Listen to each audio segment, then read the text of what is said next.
Ndugu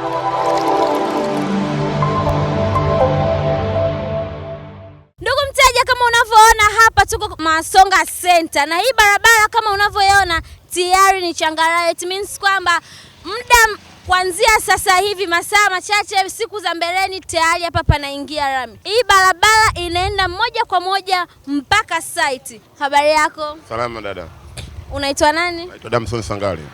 Wewe umeishi Mwasonga kwa muda gani? Yani una uzoefu gani na Mwasonga?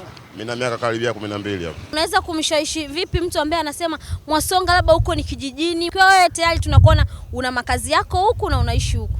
Kiukweli kwamba nilikuwa napata mabosi kama nyewe wanakuja, bwana kuna viwanja vinauzwa Mwasonga na kuna baadhi ya vitu vipo kama hospitali, shule na polisi na baadhi ya vitu vingine vipo. Na vyote hivyo vinapatikana kwa wakati. Na isitoshe kama hivi mradi wetu wa lami unakaribika na sasa hivi bado ya muda ni mfupi lami inafika paka Mwasonga. Yaani faida moja hapo ya kuishi Mwasonga, unaweza kufanya shughuli gani huko? Yaani kiufupi Mwasonga ni mjini. Yaani shughuli kama zote tulizozikimbia kule mjini na huku zote zipo. Yaani baadhi ya biashara ndogo ndogo na kubwa kubwa zote zinapatikana huko Mwasonga. Kwa hiyo unaambia watu waje huku bila uoga kabisa. Kabisa kwamba mwenyewe nipo huku na wenzangu nimewakuta. Naomba tuaje leo. Unajishughulisha na nini? Mimi ni fundi carpenter, masofa, milango ya Kichina na vitu vingine vidogo vidogo. Kwa tukitaka masofa, tukija kununua kiwanja huku tukijenga masofa tunapata kwako. Kama unavyojua dadangu, karibuni sana. Hivi unamjua boss Kwezi? Boss Kwezi namjua.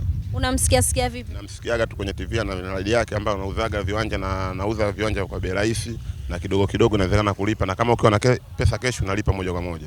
Hebu mshawishi yule kijana ambaye anaona kumiliki kiwanja ni ushamba. Ikiwa wewe ni kijana na unamiliki kiwanja na una kwako na umejenga, kuna baadhi ya mambo mengine itabidi uyaepushe. Ushajua kwamba kile starehe fulani niwezi na isitoshe unaweza ukaachana navyo mradi jambo lako litimie. Nashangaa sana vijana wenzangu wanaopanga wakati viwanja boss Kwezi anauza kwa bei rahisi na anatangaza na kama hivi madada zangu mnakuja kufanya biashara. Kuna wateja wetu wengi sana mmechukua miradi Kigamboni au unatamani kuja kununua miradi yetu Kigamboni. Huku usafiri ni affordable na usafiri ni rahisi kabisa.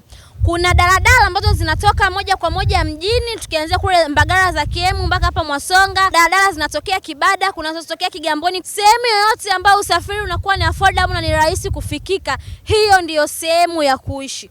Kwa hiyo acha hofu ya kwamba nitafikaje. Usafiri upo wa kutosha.